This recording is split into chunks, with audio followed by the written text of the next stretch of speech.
Kemudian kita lanjutkan pada sesi kedua ini paparan dari Bu Widya mengenai pengenalan sensor dan mikrokontroler. Ibu Dr. Widya Ningrum Indrasari ini adalah selaku Ketua PKM KKN yang bekerja sama dengan MAN dan MGMP ini. Kemudian beliau juga sebagai koordinator program studi fisika di UNJ. Kalau melihat rekam jejak pendidikan beliau, yaitu di S1, S2, S3-nya adalah di Fisika Instrumentasi IPB, jadi sangat tepat beliau sebagai narasumber di sini. Sangat banyak publikasi dan juga hasil-hasil penelitian yang telah dihasilkan oleh Bu Widya. Nanti mungkin Bu Widya akan sharing dengan Bapak Ibu sehingga kita bisa memanfaatkan atau mendapatkan ilmu baru bagaimana mengembangkan media yang inovatif seperti itu. Silahkan Bu Widya, waktu dan tempat saya persilahkan. Terima kasih Bu Umi atas waktunya. Bismillahirrahmanirrahim. Assalamualaikum warahmatullahi wabarakatuh. Waalaikumsalam. Bapak dan Ibu yang saya hormati, mudah-mudahan belum bosan ya Bu ya, dari jam 8 tadi sudah join Zoom. Mudah-mudahan tetap semangat. Saya mungkin menyambung dari paparannya Pak Fauzi mengenai, mohon izin share screen ya Bu Umi. Silakan Bu Wid. Oke. Saya akan memaparkan pengenalan sensor dan mikrokontroler. Ini sebenarnya kalau di fisika ini mata kuliah masing-masing 3 SKS. Sensor 3 SKS, mikrokontroler 3 SKS. Nah, ini harus dikemas untuk disampaikan dalam waktu 1 jam.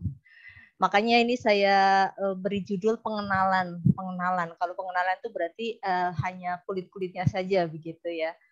Nah, Bu Widya, mohon maaf, bisa ya? Ini mungkin PPT-nya di fullin. Oh iya, sebentar Bu Umi, kan nanti saya akan share video ya. Terima kasih Bu Umi sudah diingatkan. Iya, jadi kenapa ini di judulnya pengenalan, karena memang tidak banyak yang nanti akan kita bahas hari ini, tetapi akan dilanjutkan dengan pertemuan-pertemuan materi di pertemuan berikutnya. Ya, di pertemuan kedua dan ketiga itu kita akan banyak bekerja dengan sensor dan mikrokontroler. Ya, mungkin baik saya ini ya.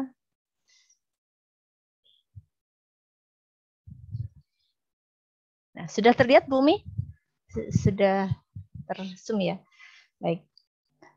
Jadi kita tentunya belum ini masih belum full. Oh, belum full. Apa seperti itu aja. Oke ya. Oke. Baik, mungkin kita sudah sangat familiar ya dengan gambar-gambar ini. Di zaman modern ini semua sudah menggunakan teknik otomasi. Apalagi zaman sekarang ya, kemana-mana kita harus cek suhu. Ya, cek suhu menggunakan termogan. Termogannya juga udah ada yang standing termogan tanpa harus ada operator. Kemudian kita juga di rumah pasti menyediakan alat ukur. Biasanya kalau ibu-ibu itu rajin menimbang gitu ya, bangun tidur atau malam sebelum tidur itu pengen tahu hari ini nambah berapa kilo. Ya, ataupun alat-alat yang lain yang biasa kita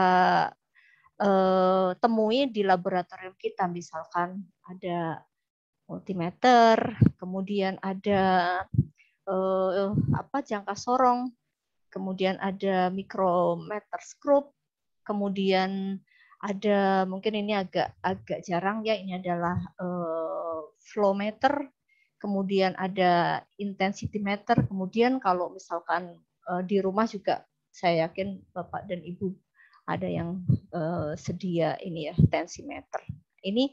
Inilah yang biasa kita temui sehari-hari. Nah, lalu kalau di di sekolah bagaimana?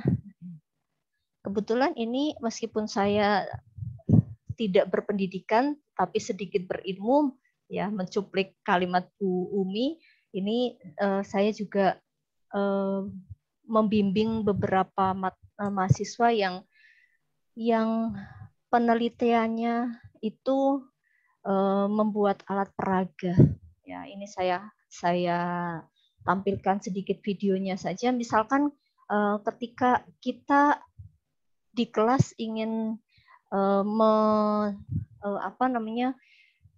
membahas mengenai materi tumbukan, ya, atau kita ingin mencari koefisien restitusi dari suatu permukaan. Kalau tadi Pak Fauzi sudah menampilkan alat-alat yang jadi yang dikeluarkan oleh Pudak, kita tinggal pakai, ya. Ini saya mencoba untuk mengajak mahasiswa saya itu untuk menjadi seorang kreator, tidak hanya mengguna saja. Karena sebenarnya semua sudah tersedia, tinggal kita berkreatif saja untuk bisa menghasilkan alat-alat peraga yang bisa kita gunakan di laboratorium, ya, ketika mengajar di sekolah. Nah, ini contohnya kalau misalkan kita ingin ini kemudian jadikan bola. Nah,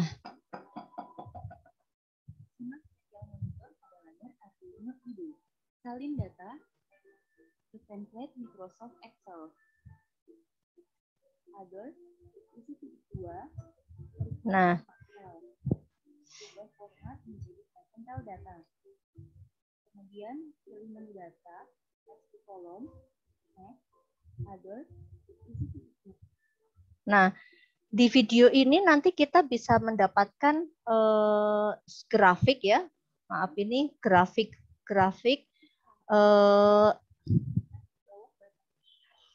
Ya, dari video ini nanti kita akan mendapatkan data posisi, ya, dari bola yang mengalami pantulan setelah bertumbukan dengan lantai. Nah, posisi setiap saat itu bisa kita amati, atau mungkin kita juga bisa membuat suatu alat peraga yang berkaitan dengan hukum Faraday, ya, hukum Faraday. Sebentar, ini saya.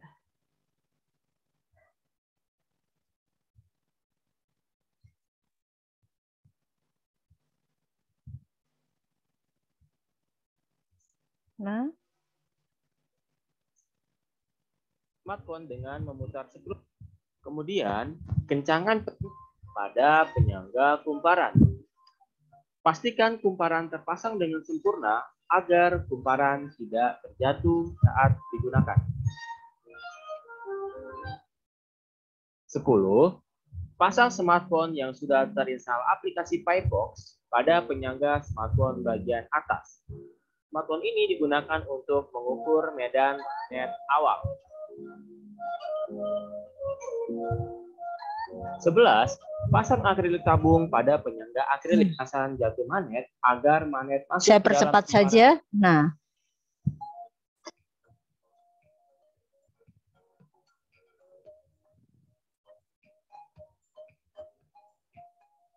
lalu hubungan kabel voltmeter. Nah, ini adalah alat cuplikan alat yang menggunakan sensor. 14. Aktifkan saklar LCD dan magnetometer pada smartphone. Oke.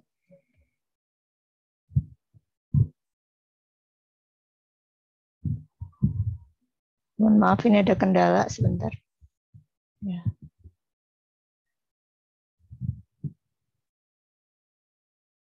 Nah, Bapak Ibu, tadi adalah sedikit cuplikan video mengenai alat-alat peraga yang sebenarnya kita bisa kembangkan karena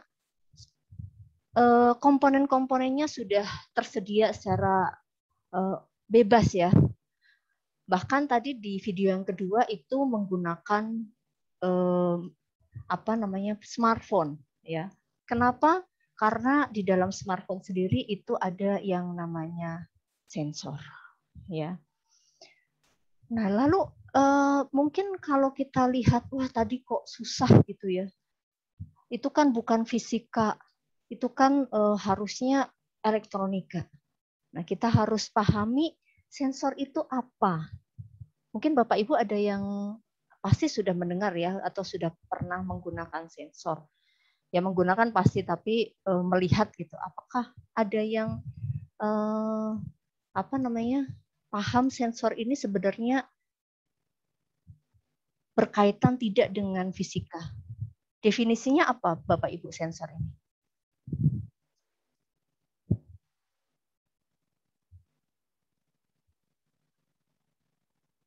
Ada yang tahu?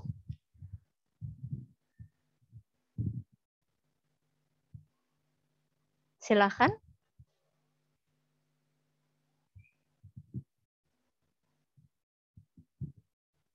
Oh, ini penerima rangsangan. Ada lagi? Sebenarnya sensor itu, ini contohnya ya, banyak sekali sensor-sensor yang ada dijual bebas atau bisa juga kita buat sendiri ya. Kalau dari istilahnya sensor itu kan berarti sense, betul? Tadi sudah dijawab oleh Pak siapa tadi ya? Pak Fiesti siapa? Pak Ibu atau Bapak ini? Mohon maaf nggak terlihat. Oke ya. Fiesti Agung ya, Bapak. Baik.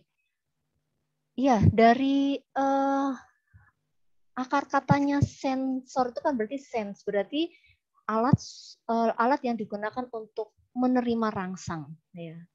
Menerima rangsang. Nah, rangsangannya itu apa? Rangsangannya itu bisa bersifat magnetik, radiasi, mekanik, termal, ataupun kimia. Tetapi sensor itu juga akan mengubah rangsang tersebut menjadi besaran listrik sebagai output.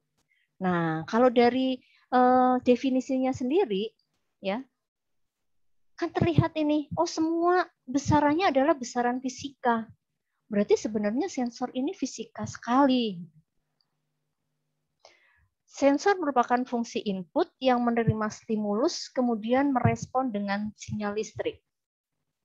Apa itu? Yang berupa fungsi outputnya, ya bisa tegangan, bisa arus, ataupun besaran yang lain, misalkan kapasitansi. Nah, kapasitansi itu kan berkaitan dengan muatan listrik ya. Ya, apa yang dimaksud dengan stimulus? Nah, stimulus itu ya tadi itu rangsangan tadi, ya. Rangsangan yang timbul dari lingkungan. Jadi kalau digambarkan ya, digambarkan dalam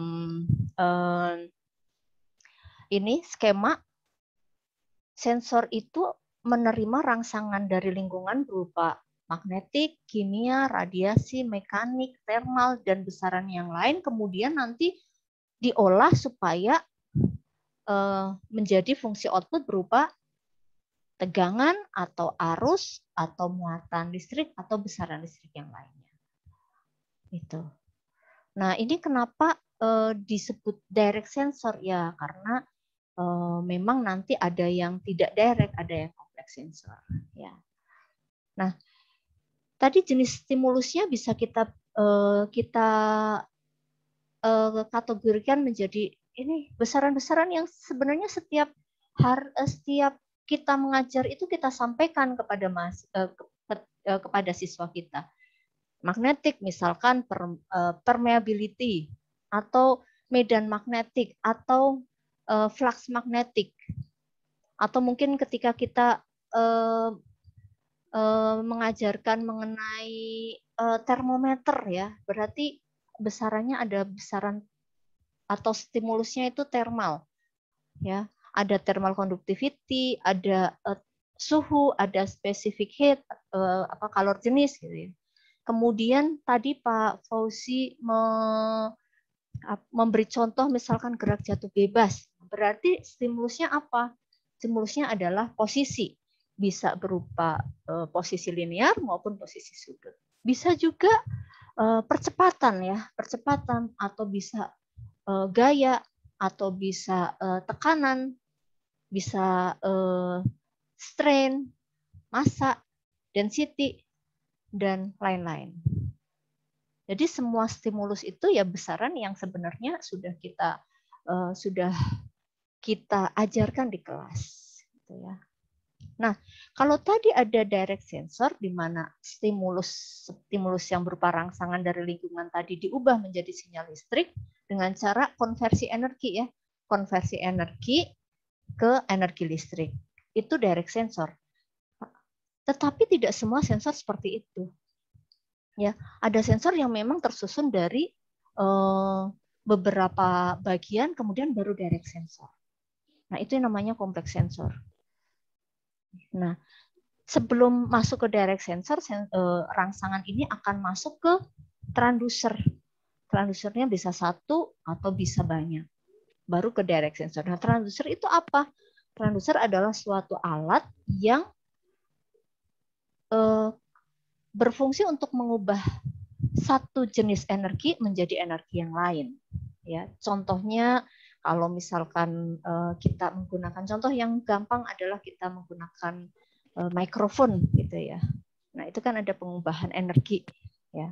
Nah, kompleks sensor ini banyak digunakan ketika kita bekerja dengan salah satunya yang berbau-bau kimia gitu ya. Nah, itu bisa kita lihat reaksi itu kan tidak terlihat gitu, tapi bisa terdeteksi ya, misalkan dari gasnya gitu ya, atau dari panasnya ya, jadi diperlukan transducer ya, misalkan tadi itu panas diubah dulu, dari panas diubah menjadi energi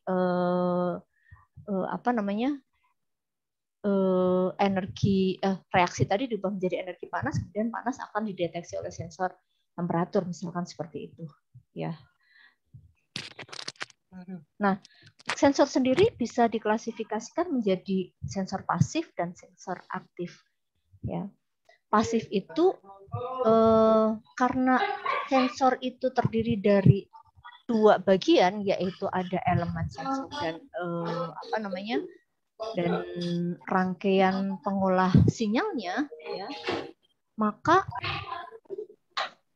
untuk beberapa elemen sensor itu bisa langsung mengubah menjadi energi listrik ketika mendapat rangsangan. Contohnya termokouple ya.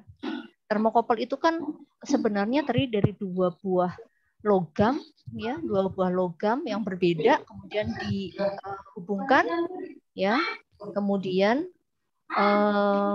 di mana ya Pak?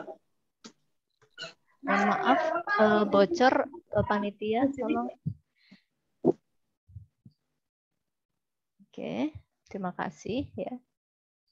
Ya, jadi ketika ujung pertemuan antara logam satu dengan logam yang lain itu diberi rangsang panas, maka akan muncul perbedaan potensial di antara ujung yang lain dari kabel tadi atau dari kawat dari logam tadi. Nah, itu bisa langsung diukur, misalkan menggunakan voltmeter, itu sensor pasif, atau mungkin piezoelektrik. Piezoelektrik ini kan sebenarnya dia material yang jika mendapatkan tekanan maka akan terurai ion-ion yang positif dengan yang negatif, sehingga nanti ada dua tempat yang memiliki beda potensial. Nah, itu bisa kita ukur juga. Nah, itu sensor pasif. Tetapi ada juga sensor yang memang membutuhkan perangkat lain supaya dia bisa bekerja. Nah, Itu namanya sensor aktif. Nah, sensor aktif cukup banyak ya. Ini saya hanya tiga contoh saja yang saya tampilkan di sini.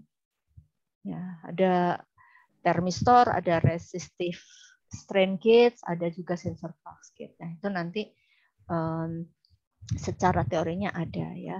Kemudian klasifikasi yang lain juga bisa digunakan, misalkan berdasarkan spesifikasinya, ya. Kemudian berdasarkan material yang digunakan sebagai elemen sensor. Ada materialnya itu dari inorganik, ada yang organik. Jadi organik pun bisa, ya. Dulu Bu Umi itu waktu S2 juga penelitian tesisnya tentang biosensor ya. Biosensor berarti kita menggunakan bisa menggunakan organik. Gitu. Kemudian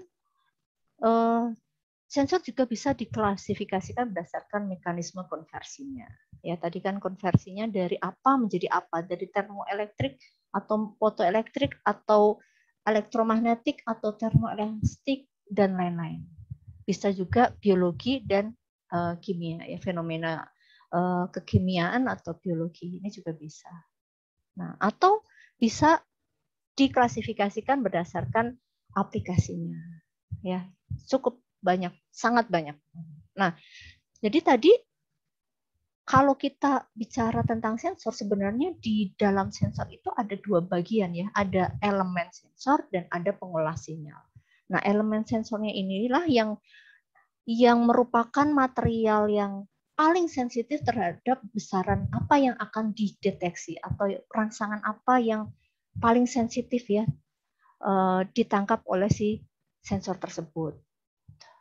Misalkan saya mau buat ini sensor magnetik, maka saya harus mencari elemen sensor yang paling sensitif terhadap perubahan magnetik. Ya udah, saya harus pakai material yang memiliki permeabilitas tinggi. Ya, itu misalkan sensor magnetik. Saya cari bahan-bahan yang terbuat dari ferrit misalkan. Atau kalau ferrit itu permeability relatifnya hanya sekitar puluhan sampai ratusan. Bisa nggak cari yang lain? Bisa. Kita bisa cari beli ya, atau misalkan kalau zaman saya mahasiswa dulu sih minta gitu ya, kirim email ke produsennya bilang saya mahasiswa.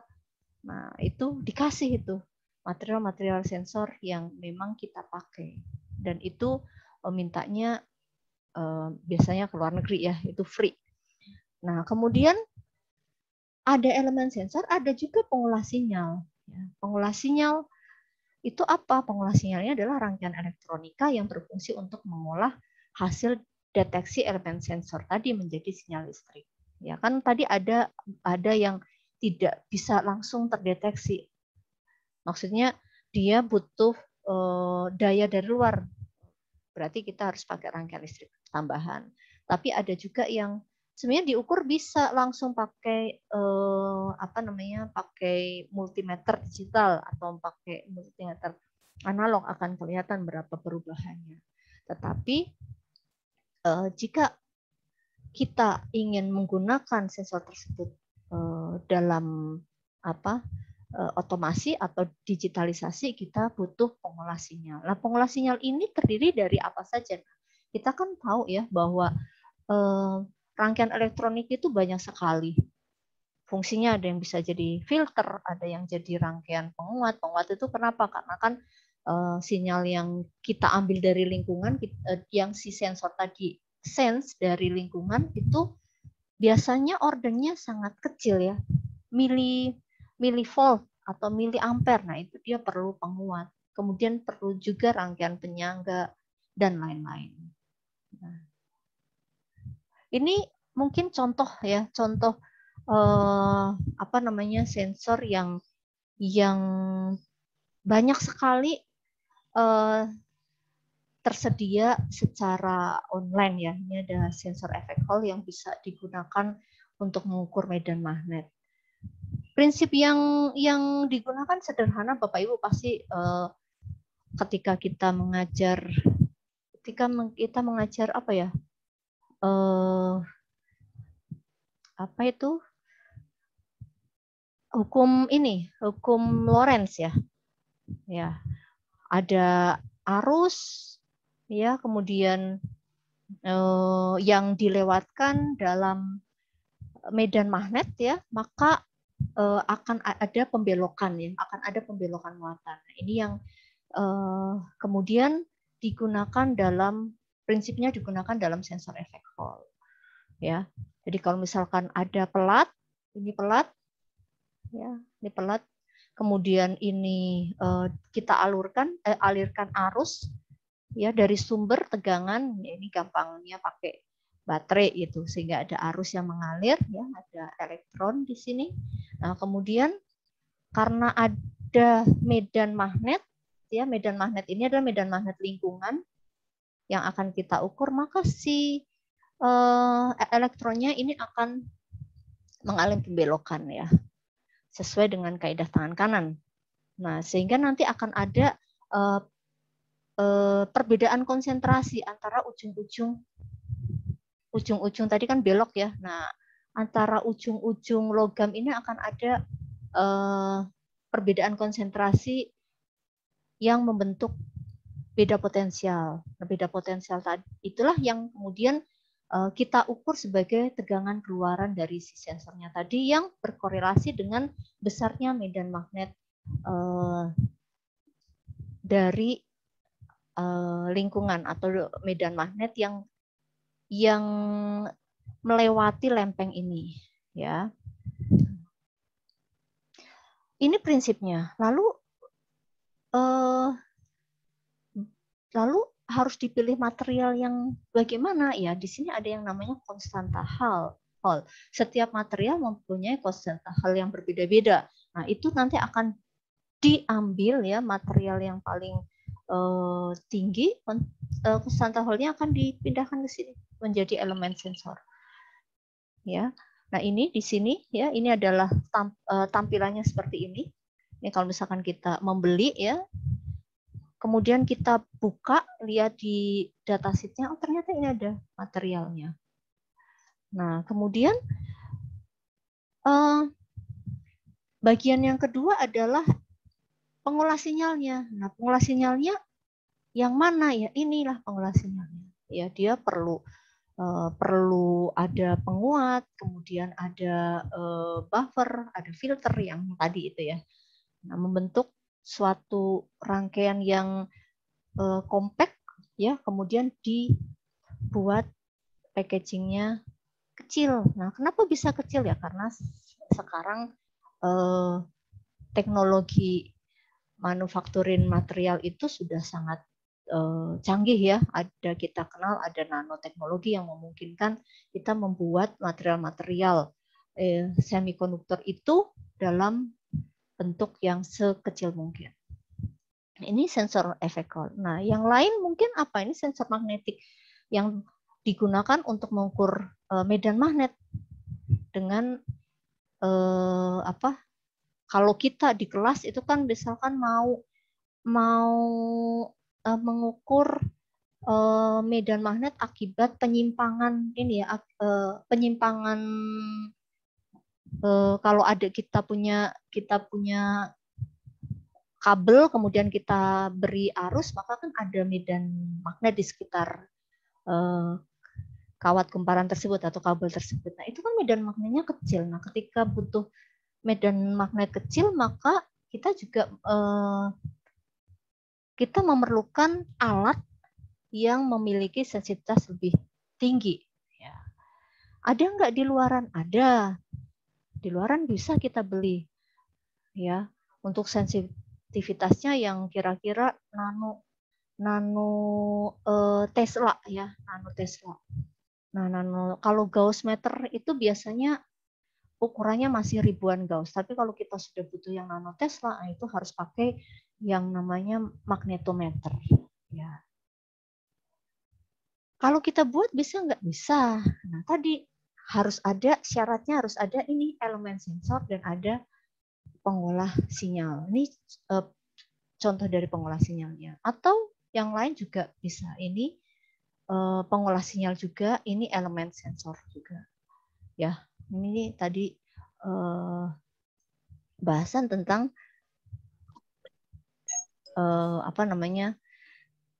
sedikit tentang teori dasar sensor. Nah, sensor itu tidak berfungsi dengan sendirinya.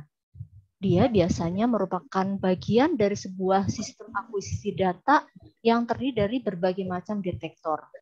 Selain itu juga ada rangkaian pengkondisi sinyal dan rangkaian pemproses sinyal, kemudian nanti ada perekam, kemudian ada aktuator dan macam-macam. Nah, ini adalah contoh bagannya ya, blok diagramnya ya. Blok diagram dari si sensor tadi di dalam suatu sistem akuisisi data.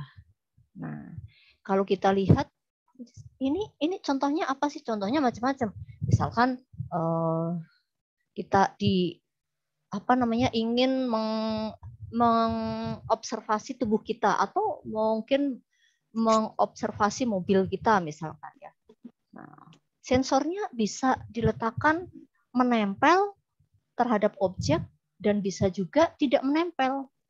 Tidak harus kontakless ya. Contohnya ini kan termogan itu kan tidak menempel ya. Ada yang di dalam objek, ada juga yang di luar objek. Jadi sensornya bisa di dalam, di luar, menempel atau tidak menempel. Nah, dari sensor ini juga ada yang direct ya. Ada juga yang kompleks. Nah, contohnya ini kompleks, berarti dia sensor 4 ini ya. Ini ada 1, 2, 3, 4, 5 sensor. Ya. Ada yang direct sensor, ada yang perlu daya luar, berarti ini kompleks sensor. Nah, si sensor tadi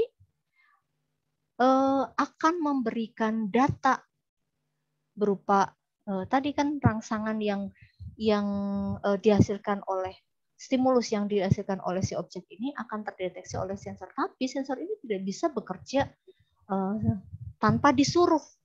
Jadi perlu perangkat lain ya yang fungsinya untuk sistem kendali.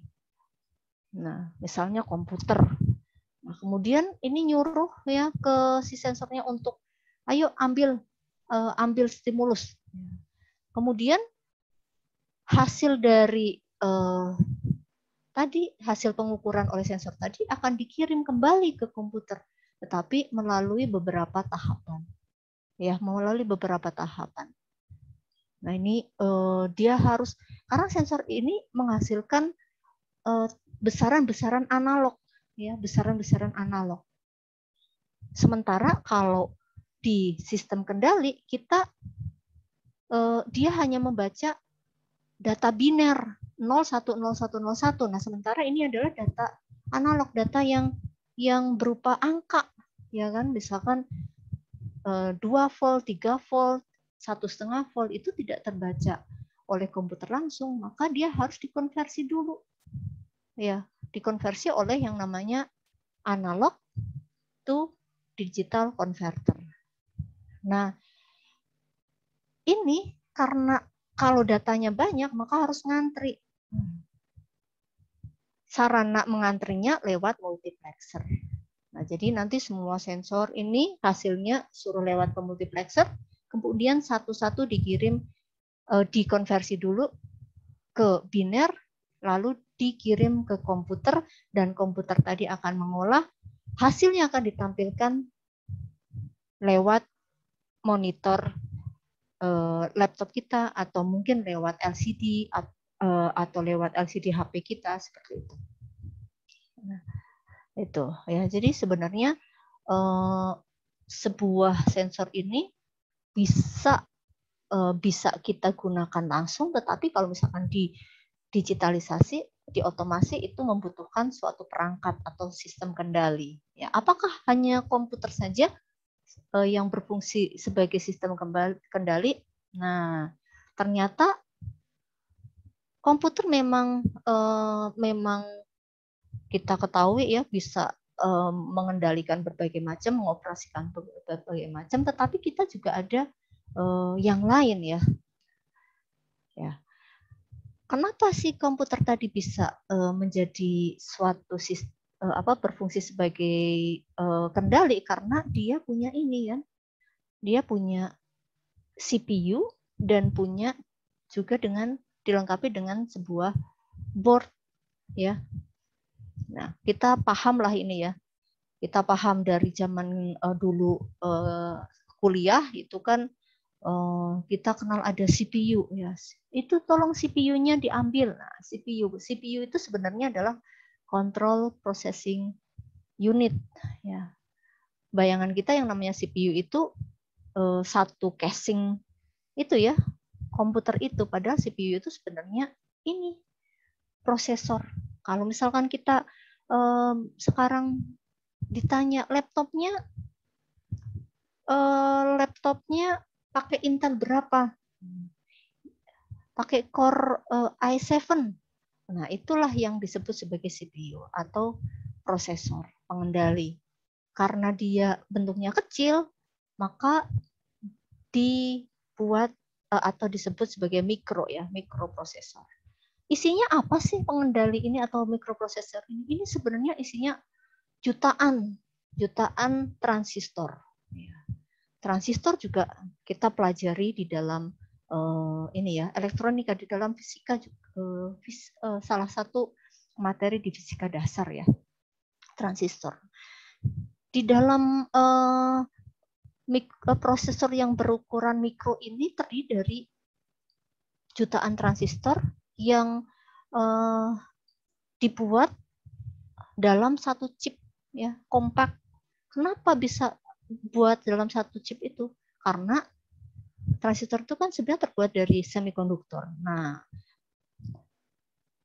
teknologi nano ya memungkinkan kita membuat material yang sangat banyak, yang berjuta-juta itu dalam suatu chip yang sangat kecil.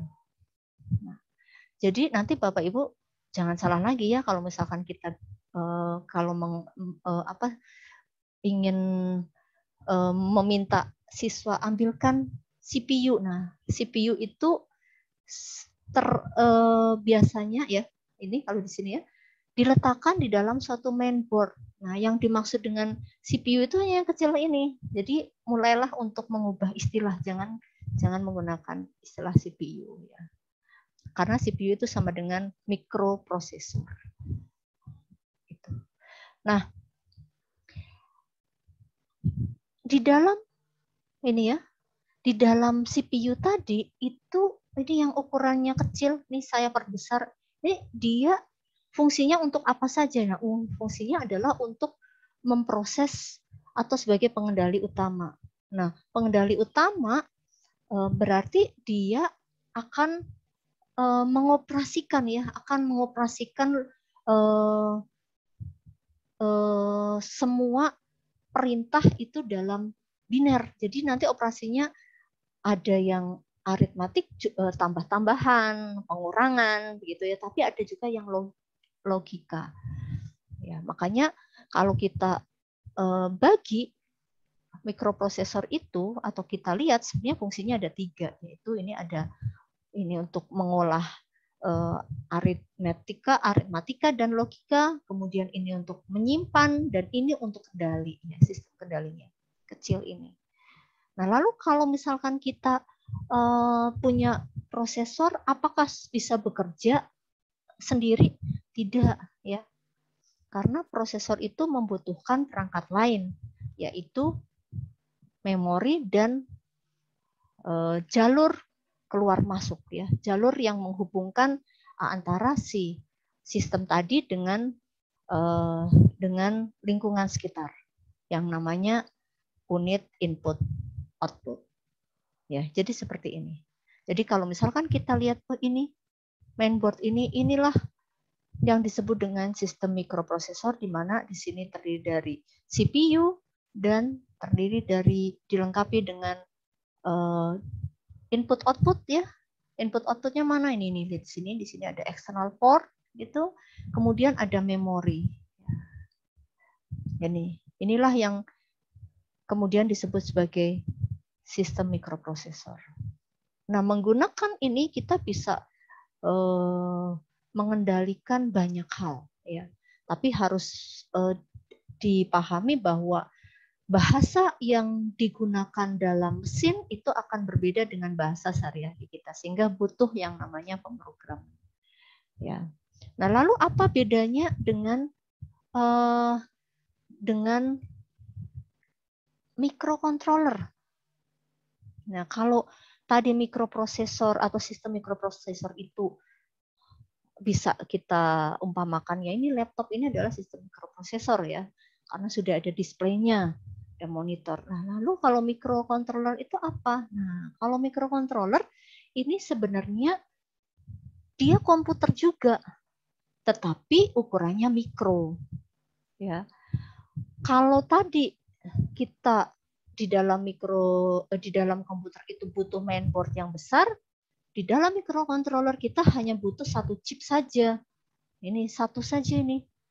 Nah, satu chip ini satu mikrokontroler. Nah, terus kenapa dia bisa berfungsi sebagai komputer? Karena di dalam mikrokontroler ini juga memiliki komponen-komponen yang sama seperti sistem mikroprosesor, tetapi dengan kapasitas yang lebih terbatas. Ya, di sini ada CPU, ada memori, ada, kemudian ada port input output, ada, kemudian masing-masing dihubungkan ini dengan jalur apa namanya penghubung namanya bus ya. Ini juga ada. Jadi ini sebenarnya sama dengan komputer, hanya ukurannya mikro, otomatis kapasitasnya juga lebih terbatas. Nah, pemanfaatannya untuk apa? Untuk macam-macam, untuk bidang kendali dan instrumentasi elektronik, bisa untuk tadi kendali ya, kendali itu berarti bisa misalkan mengatur lampu lalu lintas atau menyuruh sensor untuk mengambil besaran tekanan, mengambil besaran suhu dari lingkungan tentunya. Ya, ini dalam dalam chip sekecil ini ya, chipnya bisa tergantung ini ada yang namanya pin, jumlah kaki-kakinya ini tergantung dari tipenya ya, tipe.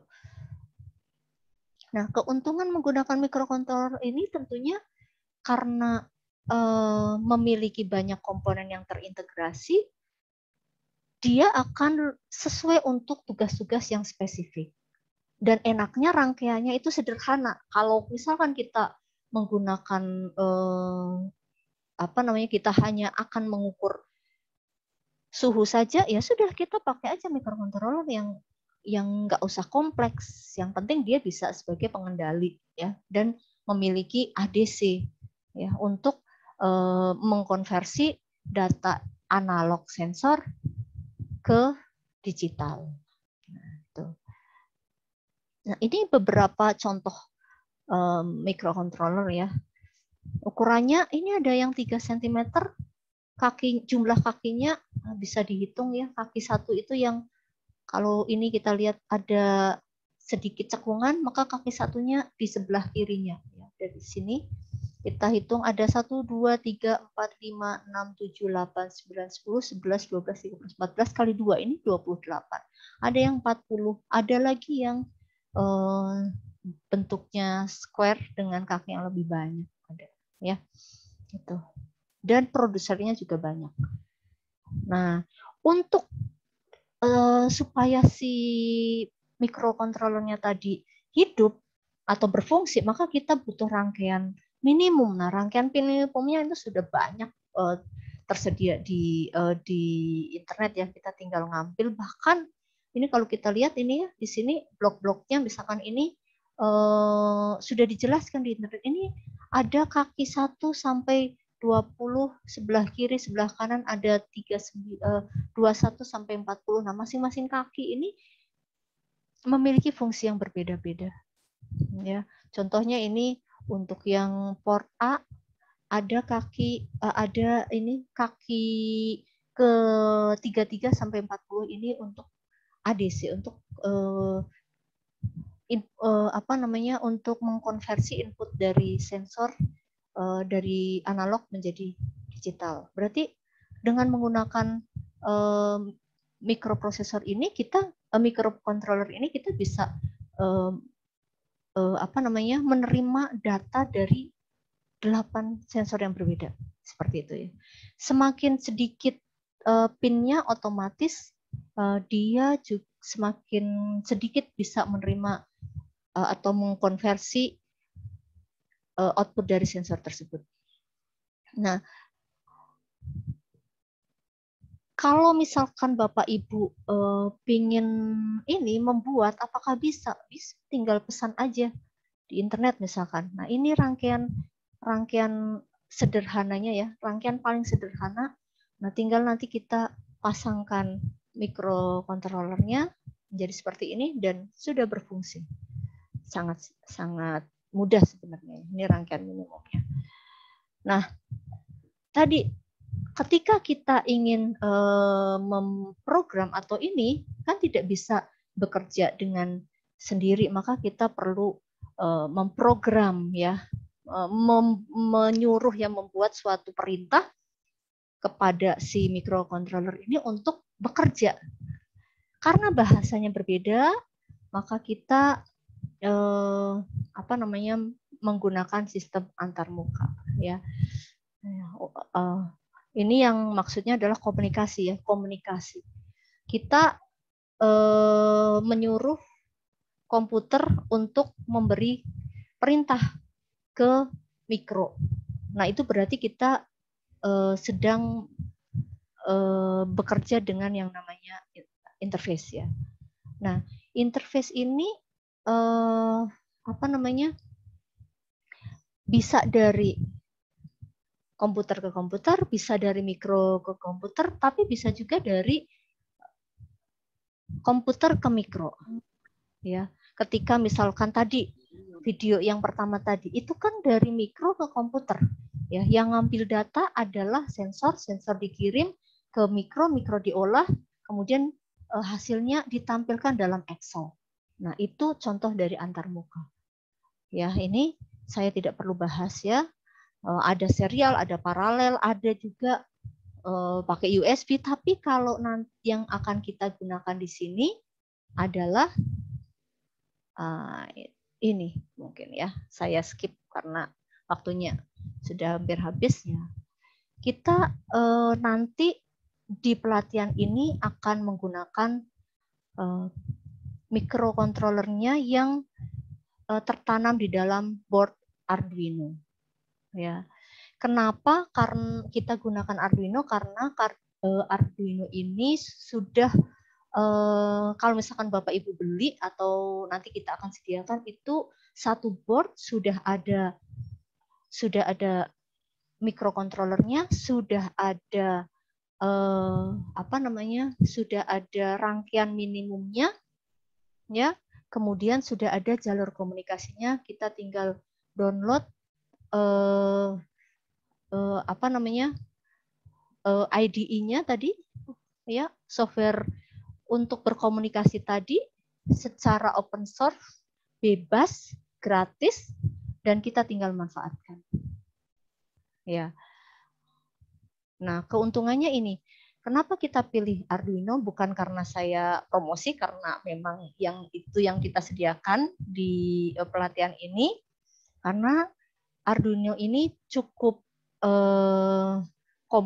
kompak ya, bisa digunakan untuk mendeteksi lingkungan dengan menerima input dari berbagai sensor, kemudian mengontrol perangkat lain, misalkan bisa mengontrol kecepatan, bisa mengontrol arah putar motor, misalkan tadi kita mau buat robot, kita bisa pakai Arduino, bisa menyalakan LED dan lain-lain. Nah, salah satu alasannya juga tadi selain kompak, harganya juga relatif murah, sehingga nanti kalau misalkan Bapak dan Ibu ingin mengembangkan untuk perangkat yang lain, tidak perlu mengeluarkan dana yang besar untuk membeli Arduino Kit ini. Kemudian dia juga kompatibel untuk berbagai sistem operasi Windows. Ya, bisa juga Linux atau bisa kita pakai MacBook ya. Nah, ini adalah macam-macam Arduino yang tersedia.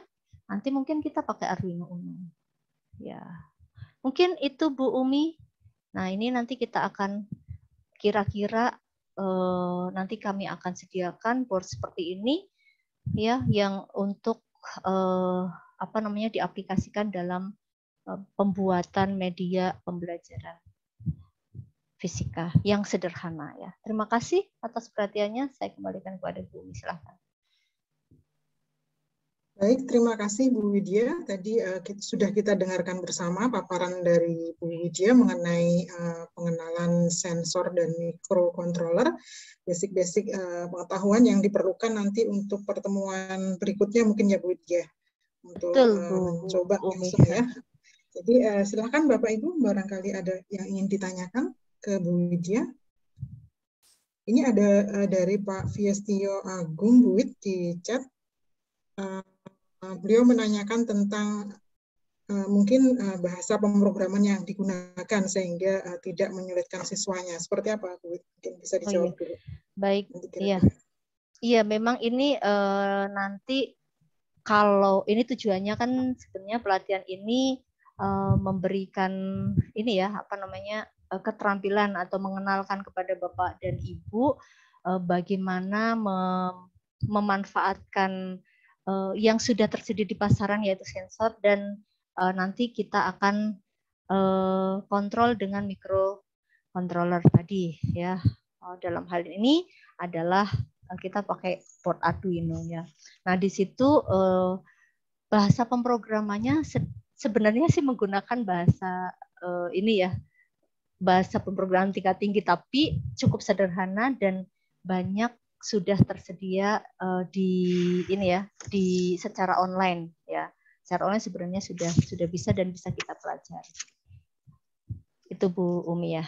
Jadi tidak perlu bahasa pemrograman yang rumit sebenarnya. Baik, begitu jawaban dari Bu Widya, silakan. Ada lagi pertanyaan di chat. Ini ada ya. Tidak menggunakan sensor buatan pabrik. Ya. Mana itu maksudnya Pak Agung? Iya. Mungkin begini. Mungkin tadi bisa kan langsung aja Pak Agung ya. Kalau tadi belum jelas, silakan. Ada Pak Agung di sini. Saya kurang paham. Ini maksudnya tidak menggunakan sensor buatan pabrik ini gimana? Iya. Maksudnya begini Bu Umi, kan tadi saya sebutkan bahwa sensor itu kan sebenarnya sudah tersedia secara ini ya, bebas gitu ya. Banyak yang sensor harganya murah-murah, tapi kalau Bu Umi pakainya sensornya yang mahal gitu kan. Nah, bisa nggak buat sendiri? Kalau saya pengalaman memang saya buat sendiri, Pak. Kenapa? Karena kalau beli mahal sekali untuk sensor yang saya buat saat itu. Terakhir saya coba mau beli itu satu unitnya 41 juta Bu Umi. Mahal ya. Waduh, itu cuma dapat satu gitu. Uang dari mana segitu, terpaksa. Padahal waktu itu belum segitu. Kenapa bisa mahal sekali? Karena sekarang harga euro itu selama pandemi ya, dari sebelum pandemi itu 14.000 per 1 euro, sekarang itu 17.000. Nah, ketika butuhnya sekarang ternyata harganya jadi itu, yang dulunya cuma 20-an sekarang 2 kali lipat 40. Nah, ini gimana? Ya terpaksa harus buat sendiri. Tapi kalau buat salah satu keuntungannya adalah ketika kita buat sendiri kita bisa modifikasi supaya sensitivitasnya lebih tinggi. Ya. Caranya bagaimana ya? Tadi menggunakan harus ada material yang digunakan sebagai elemen sensornya itu yang memiliki misalkan permeabilitasnya yang tinggi. Nah, itu yang sedikit agak susah untuk diperoleh atau dibeli ini ya secara online itu. Nah, kalau yang sekarang mungkin kita gunakan yang sudah ada, Pak Agung. Nanti kalau misalkan diperpanjang lagi ya, misalkan tahun depan atau tahun depannya lagi, nah kita bisa usahakan itu untuk mungkin menjadi salah satu menjadi salah satu materi ya. Tapi sebenarnya kalau hanya untuk keperluan mendeteksi rangsangan dari luar itu bisa buat sendiri. Contoh ketika kita pakai membuat suatu kumparan ya, lilitan ya, buat kumparan. Kemudian kumparannya tadi, contoh tadi yang video yang kedua itu kan sebenarnya prinsip dari pengubahan GGL induksi medan magnet ya, perubahan medan magnet menjadi GGL induksi ya, menjadi tegangan berdasarkan hukum Faraday. Nah, tegangan yang muncul di antara ujung-ujung kumparan itu kita bisa tentukan menggunakan bersamaan min N D flux dt seperti itu. Nah, fluxnya bagaimana? Nah, untuk mengukur flux berarti kita sebenarnya butuh medan magnet. Nah, tapi kalau misalkan kita butuh alat ukur medan magnet, itu bisa pakai Pipox yang ada di smartphone Bapak dan Ibu. Tapi kalau hanya untuk mengukur tegangan yang muncul, ya kita bisa ukur itu menggunakan voltmeter. Itu salah satu contoh membuat sensor yang sederhana. Itu mungkin Bu Umi. Baik, silakan Bapak Ibu yang lain. Ada yang ingin ditanyakan ke Bu Widya? Izin mungkin bertanya. Ini ada yang silakan dengan Pak siapa? Pak Ridwan, Bu. Mohon maaf nih belum Ridwan. Ya, silakan Pak Ridwan. Assalamualaikum warahmatullahi wabarakatuh. Waalaikumsalam warahmatullahi wabarakatuh. Saya basicnya bukan fisika nih, Bu. Tapi di madrasah saya ngajar fisika. Wah, iya, Pak. Kepaksa juga dulu. Waktu belum ada aturan harus linear. Tapi gini, Bu. Saya udah belajar sedikit tentang sensor dan Arduino. Cuman saya kesulitan menghubungkan dengan konsep fisikanya. Jadi saya pernah buat gerak vertikal. Saya waktu itu di UIN juga pernah dilombakan anak-anak yang buat bikin lift, Bu. Ya, lift menggunakan satu sensor cahaya untuk menunjukkan angka liftnya di lantai berapa. Nah, itu ada masukan dari dosen sana. Itu saya nggak paham juga akhirnya, karena mentok di pengetahuan sensor dan Arduino-nya ini. Saya pakai Arduino Uno juga. Bagaimana pengalaman Ibu menghubungkan yang rata-rata buatnya, akhirnya saya buat demonstrasi, Bu, maksudnya gitu. Bukan buat alat ukur. Betul ya, itu tingkat kesulitan saya tuh di situ. Rata-rata hanya buat demonstrasi, oh ini gerak vertikal gini. Iya. Nah, terus ya, bisa kita pakai sensor cahaya, bisa sensor tekanan gitu. Nah, itu kesulitannya. Mungkin punya pengalaman Bu Widya, mohon izin.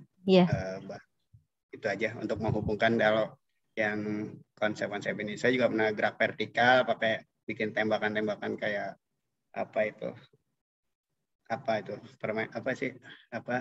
Angry Bird ya, tapi kita buat bentuk fisiknya ya pakai Arduino juga dan ya begitulah, Bu.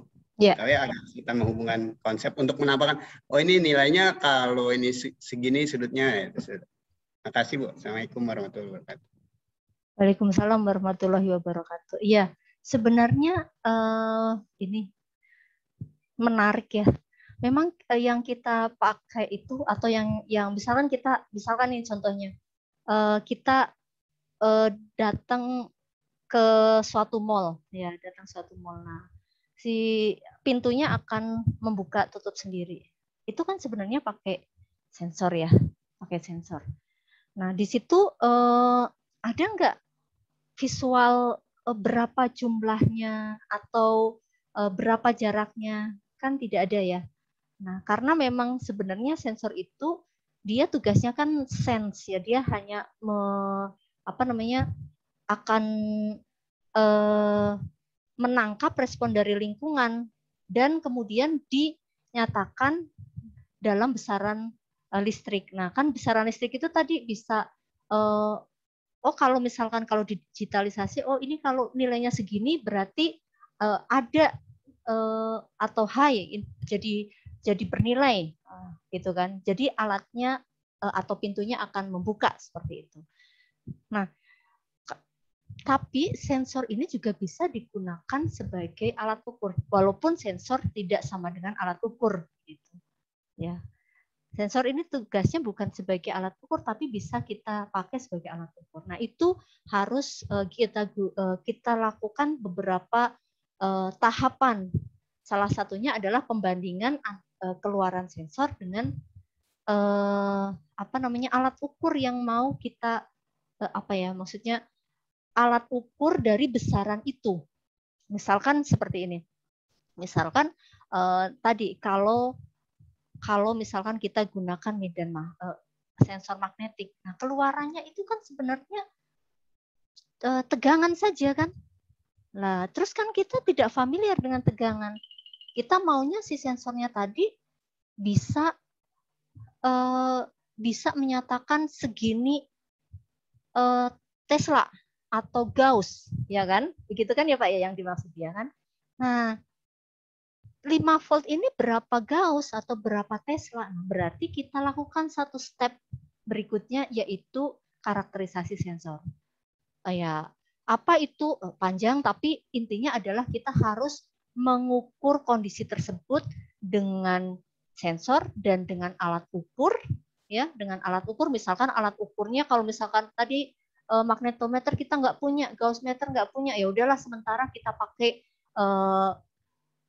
smartphone. Di smartphone kan ada magnetometernya juga, walaupun itu mungkin kurang sensitif atau kurang teliti atau resolusinya kurang bagus, tapi setidaknya di smartphone itu sudah bisa menunjukkan besaran magnetik.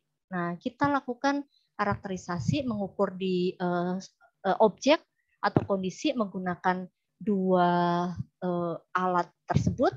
Nah, itu kan nanti akan dapat ini ya, akan dapat besaran. Misalkan ketika T1 V-nya 2 volt, magnetometernya 1 Gauss. Ketika T2, ketika T3, nah itu nanti akan kita bisa plot grafiknya dan kita peroleh persamaannya. Nah, persamaan tersebut nanti kita masukkan ke dalam program di Arduino. Dan kita nanti munculkan. Nah, itu sebenarnya yang nanti kita juga akan lakukan di sini, Pak. Jadi memang memanfaatkan, saya yakin kalau Bapak dan Ibu mungkin siswa sudah biasa menggunakan Arduino untuk robotik, ya kan? Nah, bagaimana caranya supaya itu bisa digunakan dalam fisika? Nah, ada satu step yang harus kita lakukan yaitu karakterisasi sensor. Begitu, Pak. Mudah-mudahan cukup menjawab. Ya. Baik, dari Pak Ridwan tadi sudah dijawab, Bu. Masih bisa, Bu? Satu pertanyaan lagi? Kayak ini masih ada nggak, Bu? Kalau sudah kayaknya waktunya sudah lewat ya. Nah, ini ada pertanyaan di chat, nanti mungkin video dari acara ini akan di YouTube ya, Bu ya. Betul, iya, bisa di ini lagi. Baik, kalau tidak ada mungkin mohon izin saya tutup, Bu Umi. Baik, terima kasih Bu Wit atas paparannya yang sangat menarik. Sekedar saya menginformasikan ya Bapak Ibu, Bu Wit ini penelitiannya banyak terkait dengan pengembangan prototipe di bidang lingkungan dan juga energi ya Bu Wit ya. Jadi nanti kalau Bapak Ibu ingin tertarik mengembangkan lebih lanjut, masih bisa ya Bu Wit ya kontak. Nah, tapi kebetulan tahun ini nggak dapat mahasiswa pendidikan fisika Bu Umi. Biasanya tahun kemarin tuh ada 3. Kalau biasanya kalau ada mahasiswa datang ke saya suruh pasti membuat media pembelajaran menggunakan sensor dan microcontroller. Tapi sepertinya banyak yang takut akhirnya. Padahal harusnya nggak perlu ini ya, nggak perlu, karena pasti ada solusi-solusinya ya. Baik, Bu Umi mungkin mohon izin saya tutup untuk presentasi materi saya. Terima kasih atas perhatian Bapak dan Ibu. Mohon maaf jika dalam penyampaiannya ada yang kurang berkenan. Wassalamualaikum warahmatullahi wabarakatuh. Waalaikumsalam warahmatullahi wabarakatuh. Baik, sudah kita dengarkan semua tadi Bapak Ibu paparan dari Pak Fauzi terkait pengembangan media pembelajaran dan juga dari Bu Widya terkait dengan pengenalan sensor dan juga microcontroller. Mudah-mudahan yang kita dapatkan hari ini menjadi ilmu baru yang insya Allah nanti akan berguna buat anak didik kita. Dari saya cukupkan dulu. Mohon maaf apabila ada kesalahannya. Terima kasih. Assalamualaikum warahmatullahi wabarakatuh. Saya kembalikan ke Bu Dewi selaku MC-nya. Silakan. Waalaikumsalam warahmatullahi wabarakatuh. Terima kasih Bu Umi atas perannya sebagai moderator yang luar biasa, mendampingi narasumber yang luar biasa juga. Ya baik Bapak Ibu, terima kasih sekali sudah mengikuti 2 materi di hari pertama. Selanjutnya saya mohon izin untuk menampilkan, mudah-mudahan sudah terlihat ya Bapak Ibu ya. Untuk menampilkan Learning Management System atau LMS, sistem pelatihan online yang dimiliki oleh Program Studi Fisika dan Pendidikan Fisika Universitas Negeri Jakarta, seperti yang tertampil di layar. Ini adalah sistem pelatihan online, bentuknya seperti e-learning. Jadi Bapak Ibu masuk sebagai student ya, sebagai student. Nanti Bapak Ibu sudah otomatis ter-enroll di course media berbasis sensor dan microcontroller. Jadi di sini Bapak Ibu sudah ter-enroll. Nah, pertama mengenai akun. Akun yang terdiri dari username dan password Bapak Ibu sudah dikirimkan ke email Bapak Ibu yang dipakai atau yang didaftarkan saat registrasi pertama kali. Jika ada perubahan email atau kesalahan penulisan email, mohon dapat menghubungi panitia, artinya akun belum sampai ke Bapak Ibu, seperti itu ya. Nah, selanjutnya di dalam email tersebut juga sebenarnya sudah disertakan tutorial akses cara akses course di sistem pelatihan online ini. Namun saya masih ada sedikit waktu, saya praktekkan saja. Misalnya saya masuk sebagai student. Nanti ya posisinya tadi ada di pojok kanan atas. Ingat di pojok kanan atas. Bapak Ibu memasukkan username dan password. Ya. Passwordnya sesuai dengan yang dikirim ke email. Itu ada kombinasi huruf besar, huruf kecil, dan karakter khusus. Nah, setelah login berhasil, Bapak Ibu akan masuk ke halaman dashboard Bapak Ibu ya. Nah, di sini sudah langsung ter-enroll di course media berbasis sensor dan microcontroller. Untuk akses cukup diklik ya, diklik. Nah, klik itu, kemudian akan muncul seperti ini. Ada 4 topik. Untuk hari pertama itu yang sudah ada PDF-nya dari materi dari Pak Fauzi Bakri. Untuk yang Bu Widya tadi sudah saya sertakan juga link video pengenalan sensor. Mungkin nanti akan ditambahkan oleh Bu Widya PDF mengenai materi kedua ya Bu Widya ya. Kemudian untuk materi selanjutnya akan diupdate sesuai dengan jadwal pelatihan kita. Ini harusnya 29 ya? Betul Bu Dewi, 29 ya. Oh betul, saya yang salah tadi nyebut di awal 28. Baik, ya. Jadi Bapak Ibu kalau misalnya mau lihat PDF-nya tinggal diklik gitu. Nanti bisa diakses, bisa diulang lagi. Kemudian yang untuk linknya juga sama, tinggal diklik. Nanti LMS akan mengarahkan Bapak Ibu untuk mengakses, kalau link berarti video ya. Kalau yang ini, ya seperti ini. Nanti akan bisa di play video mengenai pengenalan sensornya.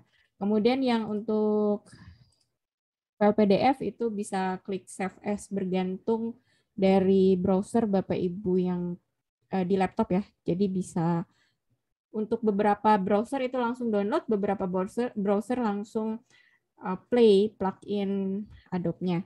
Nah, Kebetulan tadi saya membaca di kolom chat ada pertanyaan tentang ulangan atau rekaman dari pertemuan kegiatan kita hari ini. Itu tentu akan langsung diunggah di channel jurusan Fisika UNJ. Jadi mohon Bapak Ibu silahkan subscribe ya, subscribe supaya tidak ketinggalan video-video terupdate dari Ibu Widya Ningrum.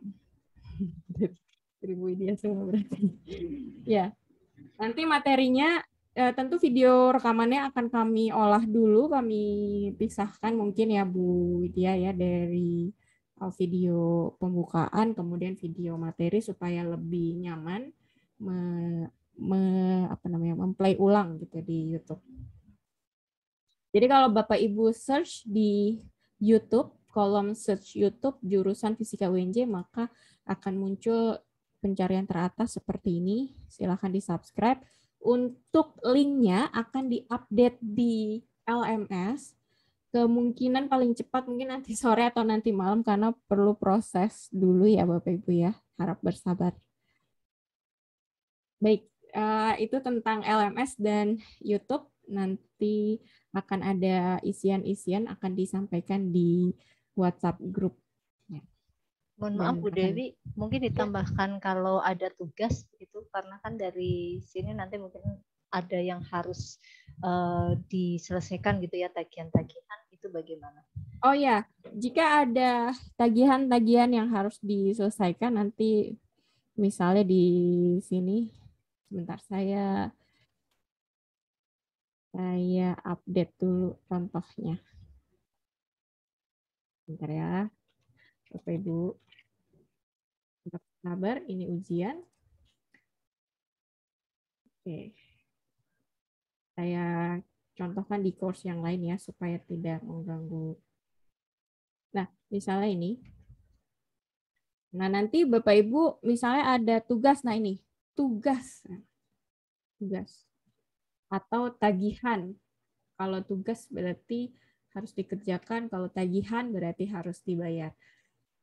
Bapak Ibu tinggal diklik, terus nanti di submit gitu ya, ada add submission, di-upload sesuai dengan bentuk atau jenis worksheet-nya. Panitia sudah menyediakan lembar kerja sepertinya ya Bu Widya ya. Nanti akan diupdate sesuai dengan jadwal materinya. Seperti itu. Jadi hanya tinggal add submission, kemudian attach file tugas atau file laporan yang diminta sesuai dengan materi. Seperti itu. Kemudian nanti akan ada kuesioner dan evaluasi itu juga sama, nanti linknya di LMS. Jadi semua informasi data terpusat di LMS, maksudnya supaya memudahkan Bapak Ibu supaya tidak tercecer gitu ya. Apalagi kalau misalnya di WhatsApp kadang suka tertumpuk file-filenya. Baik, sepertinya sudah cukup. Sekitar 5 menit yang lalu sudah terkirim email akunnya, akun username dan password ke email Bapak Ibu peserta semua. Yang penting ini jangan lupa di-subscribe ya Bapak Ibu ya, channel jurusan Fisika UNJ. Karena sudah saya stop share dulu. Baik. Demikian kegiatan pelatihan hari pertama. Semoga Bapak Ibu mendapat inspirasi, terutama saat mulai ingin merancang media pembelajaran fisika berbasis sensor dan microcontroller. Akun e-learning dikirimkan sekali lagi ke email Bapak Ibu saat registrasi. Jadi jika tadi mengisi presensi emailnya beda, nanti kita cek, panitia akan cek dan Bapak Ibu bisa infokan langsung ke panitia supaya bisa dicek juga sama kita ya lebih cepat. Nah, untuk yang belum dapat akun juga bisa menghubungi panitia. Rekaman materi hari ini otomatis nanti akan diunggah ke YouTube channel jurusan Fisika. Linknya akan disertakan di LMS Bapak Ibu. Dan kapan linknya diupdate? Tentu setelah selesai proses pengunggahan videonya. Mungkin paling cepat nanti sore atau nanti malam. Sampai jumpa insya Allah hari Rabu pekan depan. Untuk materi di pelatihan hari kedua itu terdiri dari materi 3, pembuatan rangkaian dan interface pada microcontroller, dan materi 4, simulasi rangkaian, yang keduanya akan disampaikan oleh narasumber Bapak Insinyur Heri Firmansyah MP. Sekian dari saya, mohon maaf atas kekurangan pelaksanaan kegiatan pelatihan hari pertama. Selaku MC, saya pamit undur diri. Wassalamualaikum warahmatullahi wabarakatuh.